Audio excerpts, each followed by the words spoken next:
Hey, welcome, all my right thinkers. Thanks for tuning in and check out your boy, B Farm. Thinking right out here in my lab. I'm doing chillies. I got my jacket on, got my new hoodie. No M&M's yet, so I'm naked. Feel a little funny, but I'm out here doing what I do for you in the lab. And I'm in the book. We about to have some fun. This book is awesome, okay? It's a good teaching tool for me. This is information I'm about to break down for you. This one is head is heaven. God dwells in the temple not made by human hands. That means he's in the head. They're going to symbolically tell you about that. I'll give you the first lesson. This is part 2. Let's go.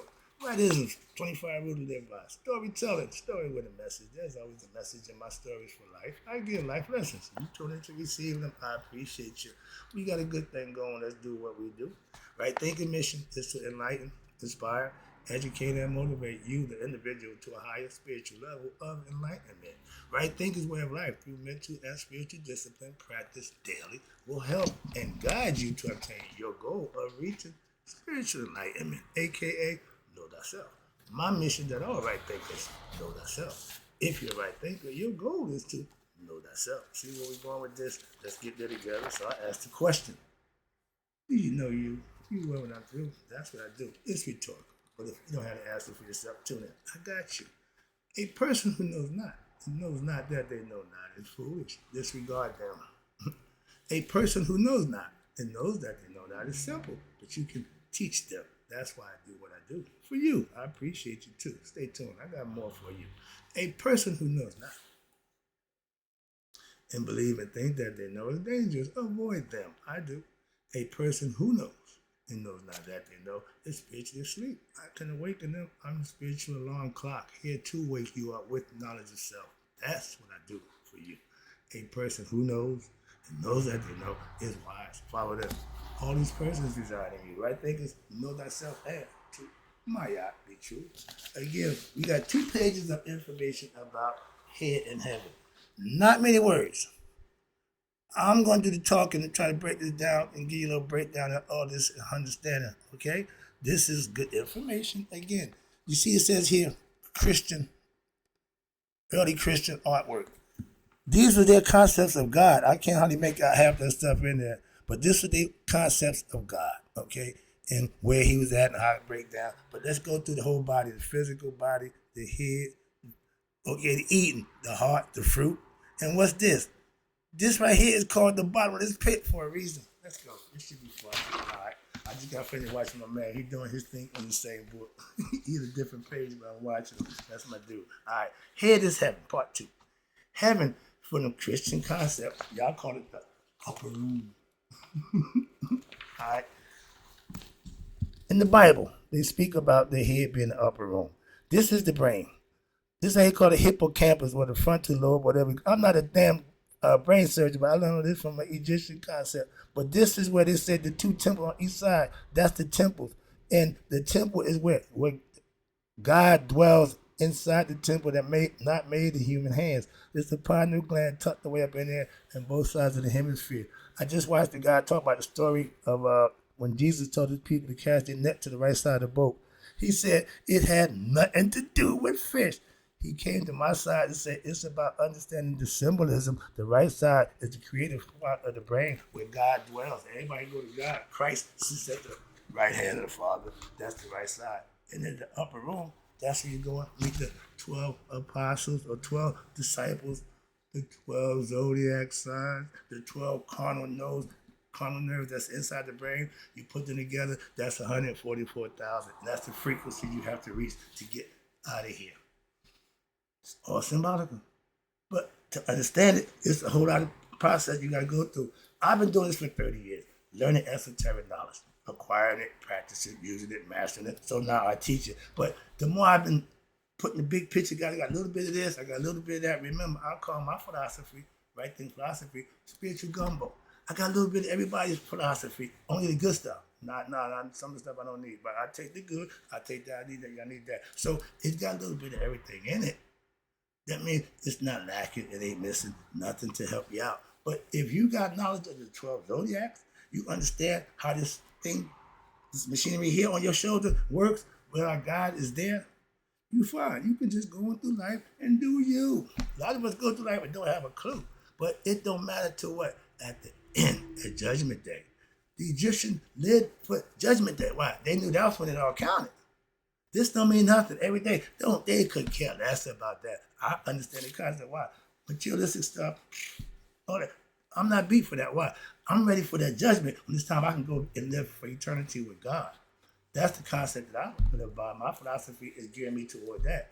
And the ignorant people say, hey, okay, but you've been ignorant, had no significance to me or with me. But I'm trying to teach you how to have a concept philosophically that you can manifest for yourself like me. That's all I'm doing. I ain't knocking nobody's religion, nobody's philosophy or concept. I have my own. And I'm presenting it to you. I appreciate those who follow it. Trust me. And again, this is the body. We deal with the body. They tell you up here. What's up here? Heaven. What's down here? Hell. Okay, but the body is a structure. You see all the stuff inside here. Okay, this moving parts is going on muscles, tendons, nerve endings, and those are the three aspects of the body: the physical, the astral, and then you got the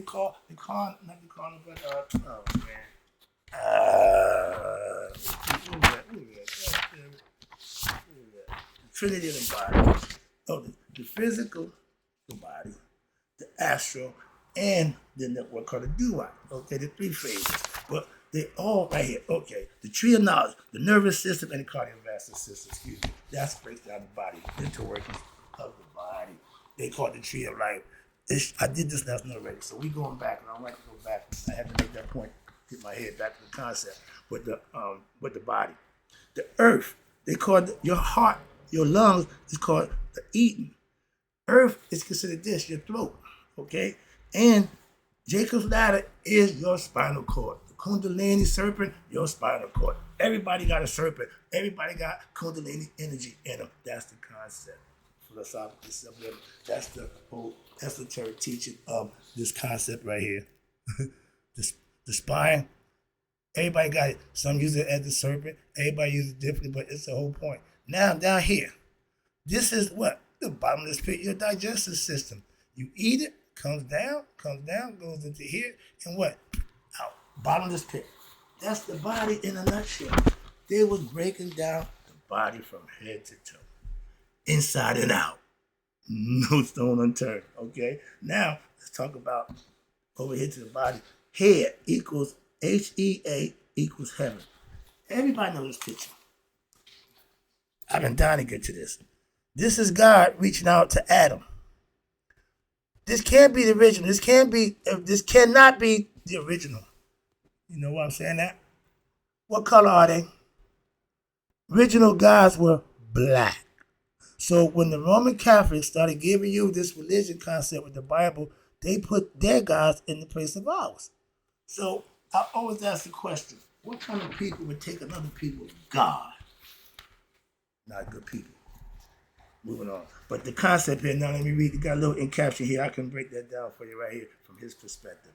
God, aka your higher self, which is the head, is reaching, stretching over to try to connect with Adam, his creation, aka his lower self. That concept, that means Adam would be Set.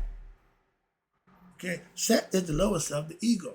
Haru is your higher self. That's who God claiming in the religious concept. That's who God is, the higher self, reaching to his lower self, having him raise his conscious level. That's the philosophical concept that I can understand, but I don't think y'all use it that way because I don't hear y'all putting it that way. So I'm just showing you. You can read the symbolism. I understand it. I get it. But the people who practice, do they get it? I don't even practice it, but I'm learning it. Why? So I can understand it and hopefully teach. So those who follow it, I can talk to you on the same level that you have and let you know, I know that too. Okay? Yeah, I really whiffed on this whole concept with God and creation. All right, but again, his lower self. And Adam is what? Relaxed, showing no self-effort to what? Connect to God, his higher self. So he was comfortable with what? Being ignorant. We got a lot of that going on too. It's all symbolical, okay? Adam rather remain ignorant. So God got to reach out and help him out a little bit. Okay, what? This painting is just showing all you have to do, Move up to your higher mind. Think, act right to reach your higher self. God is inside you. He's hidden inside your head. That's why I tell you, this is the most sophisticated machinery known to man. He did it that way, so when you master using it, you'll find him. That's why 80% of people don't have a clue about who they are or where God is. We got it in heaven. We're heaven. Up there. No, this is heaven. The head. See, they don't know that. That's why we got instructors. That's why we got teachers. Hopefully, y'all can learn. I'm here doing my part. The higher self is always speaking and giving commands. This is where they got the concept of the 10 Commandments. That God said, do this, do that. No, that's your higher self. Again, that's yourself. The Egyptians, we practice the 42 negative confessions of Maya. Things that you don't do to upset God. Things that you don't do in the sight of God that makes it unpleasing. So you do everything you need to do, saying, I have not done these things. I have not had sex with another person. I have not committed adultery. I have not coveted another man's wife. I have not killed. I have not. All those are things that you hold yourself accountable for. That's personal discipline. I call them spiritual discipline. The way that God sees you is a spirit. Why? That's what he is. He ain't physical. He's spirit and mental, conscious and spirit. That's what he is. And he's always speaking to you. When I meditate every day, that's my way of listening to God. So I talk to God. He talks to me every day. I'm not big on praying. I'm a prayer warrior. Why? I pray internally. That's what God is. I know that. And your lower self, when it's ignorant or the pineal gland is calcified, it dominates. Why? The ego self is in control. Adam was full of ego himself. That's why Eve didn't give a damn to Lilith, his wife. You talking about, I'm the man. She don't give a damn. We equal. Okay? And that concept, the ego is the man, that's the new concept that the Roman Catholics brought into the view where God is a male. Moving on, the Son of God. That thing up in the sky, excuse me. I hate that I keep going back and forth. That's part of the lesson. The esoteric teaching, a lot of people misinterpret. All you have to do is to follow the commandments of what? Your higher self. Who dictate those commandments? We have blueprints. The ancients laid it out for us to follow. Maya, 3,000 years, they lived in harmony and peace amongst each other, practicing the philosophy of Maya. Y'all call it religion. It's a philosophy that you can practice, and it turns into a religious format. Why? Because you do it, you live it. Religion is practiced on a day-to-day basis, part of your life. Everything Maya represents it to do what? Daily. Put it in your life. Live it. I do. And it's a beautiful thing. And your higher self is what? Your mind, your thoughts. That's where God dwells. The heart is the spirit. The mind is the consciousness. You got to put them together as one. That's becoming one with God. I've been giving this lesson for the last 10 years, and I love this book. Why? It gives me a chance to push it a little more because he landed out for me, and all I got to do is add to what I know about it and make it work. That's why I love this book. And again, God is in the head. Hell is under the feet. We live in the lowest level of creation, which is the physical world, where we are in the state of what? Materialistic, and that's hell. And most people like it here. Y'all love this. That's why you keep coming back. All right? And again, the head is considered heaven. Why? Because it is the place of, you ready? God is spirit and consciousness. The head is the place of consciousness. That little brain, that pineal gland, that's where God is. Okay, that's the transmitter. That's the bug that God put in all of us, his creation, to keep track. Right now, they need your identification number, they need the birth, all that stuff, information to keep track. God just put the pineal gland right there. I be with him all the time. This is all symbolical, and they tell you Christ. To y'all, the pineal gland is Christ. Y'all don't know that. Why? Because y'all getting this interpretation of the symbolism. So they give you some other concept, especially with the Ark of the Covenant. The pineal gland was being protected. The two cherubims, that's the two hemispheres of the brain. This is all symbolic teaching. I gave that lesson already. I hate going back, but those are things that you need to be following on. It's a process. Intellect is be a process to follow, and you'll get to the end of the road if you follow that path of understanding and righteousness. Because the head is the place of consciousness. In the center of one's brain, here we go, bringing it home for you. The pineal gland is the place of dying. THYNE. Die. Take the NE off. Die. Know who. Die who. Self. You. Know that you and God are one.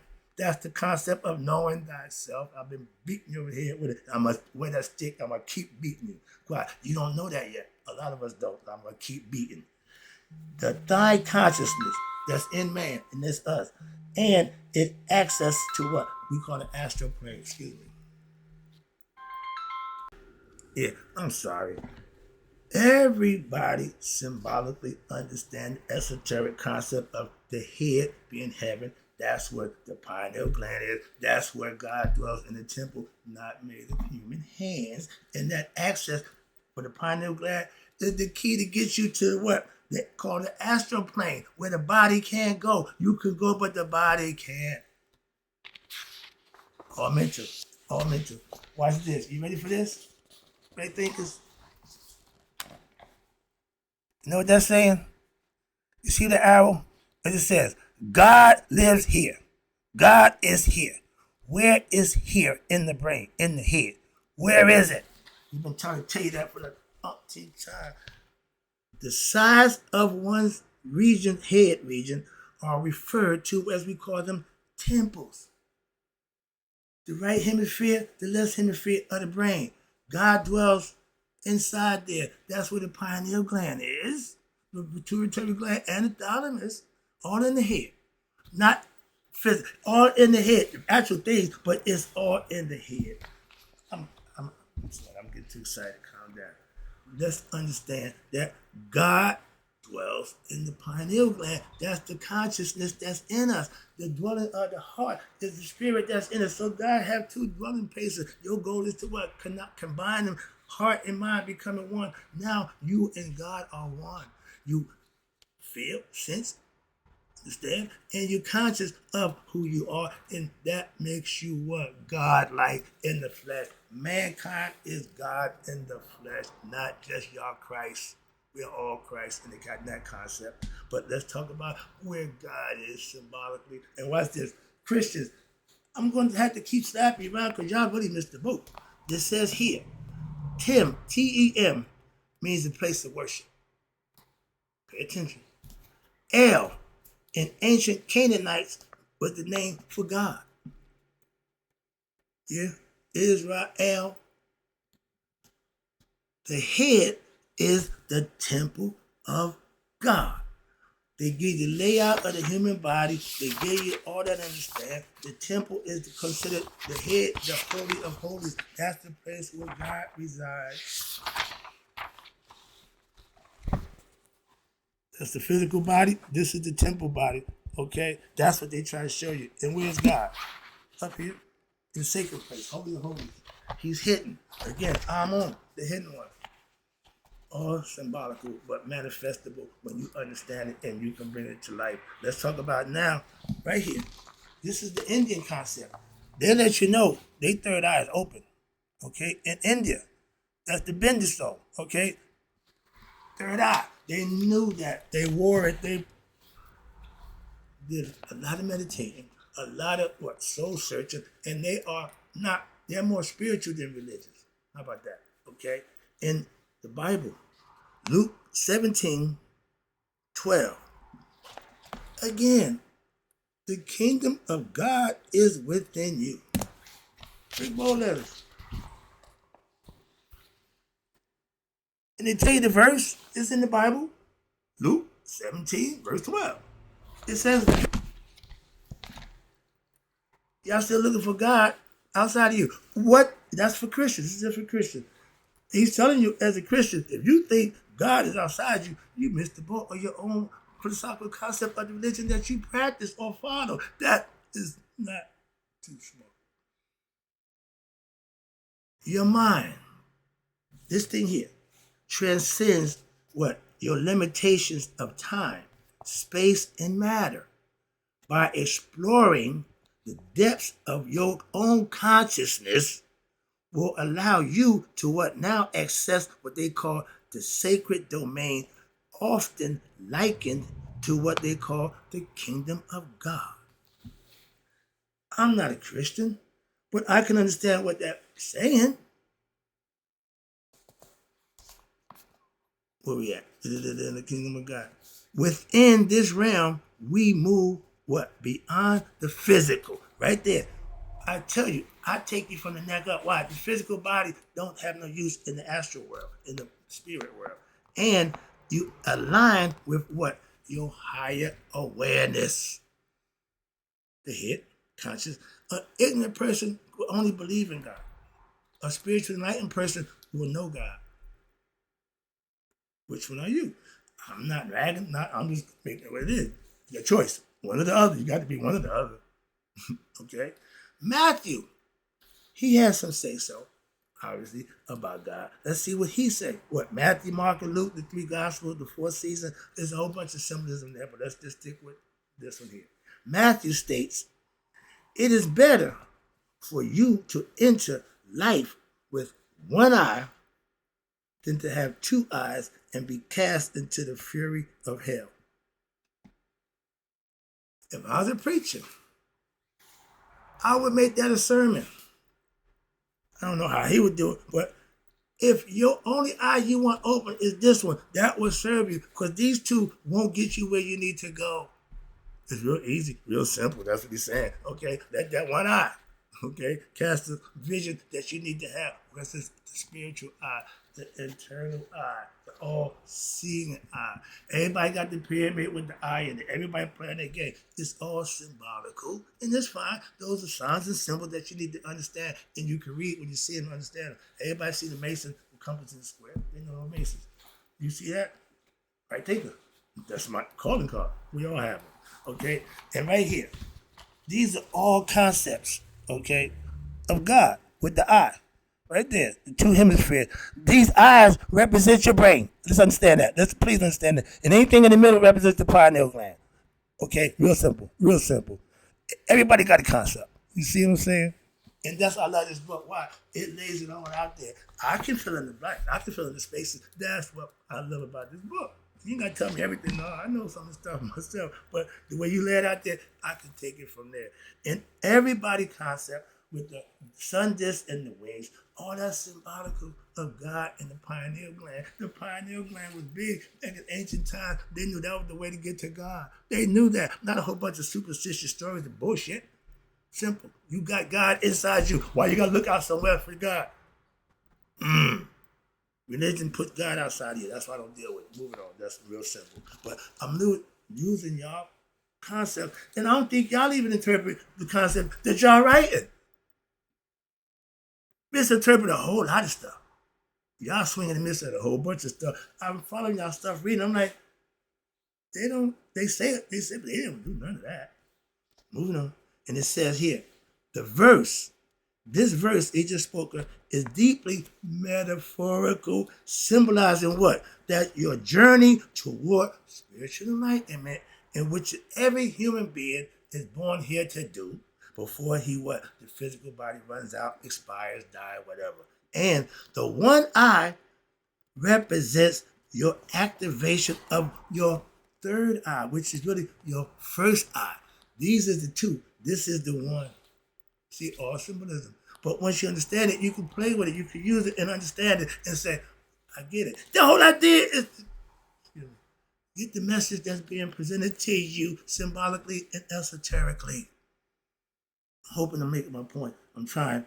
Where we at? And again, let me wrap this up with this concept. Again, they're all representing your activation of your third eye, the pineal gland. That's the gateway to God, your higher consciousness. Slow down, feet, slow down. And what we know to be divine perception. God is pure goodness, pure consciousness, pure righteousness. Everything that's good and pure is God. When you get that conscious understanding of that, you will walk, talk, act, and be the same way in the flesh. Excuse me. No, not right now. I'll get there in a minute. I'll be with you 1 second, though. All right, let me wrap this up. I'll get this out the way. But they're telling you, your perception and your understanding will put you in a different state of mind. And what happened now? because you reach your higher consciousness and you have divine perception, you know who you are. It signifies that there's been a transcendent duality, and now you are becoming one with your higher mind, aka your soul. And it's in contrast with remaining reliant solely on physical sight, these two eyes. Don't trust them.